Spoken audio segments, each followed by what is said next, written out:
All right, this video is resetting the oil reset light for the 2018 Ford Fusion Hybrid. What you want to do is now you want to turn the key, or actually it's a push button now, so push the button so that the vehicle turns on.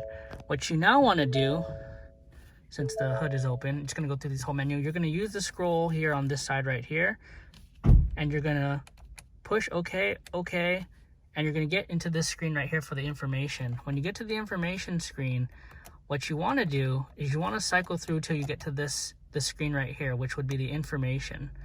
So scroll down, go to settings, vehicle, and then oil reset.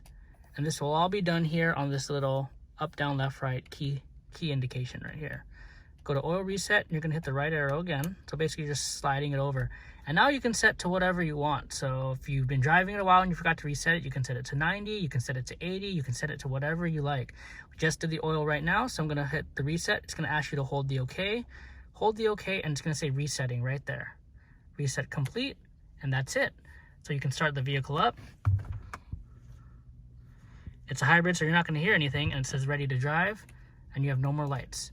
And then to get out of this menu, you can just go back, and then display and trip, and this will show you all your information. So just to get into the menu, you want to just slide through everything. Normally you can just hit the back button right here. So if you hit the back, it'll go into this menu for the information again. Settings, my vehicle, so there's the vehicle, and then oil reset. And that's it. That's how you reset the oil light for a 2018 Ford Fusion Hybrid.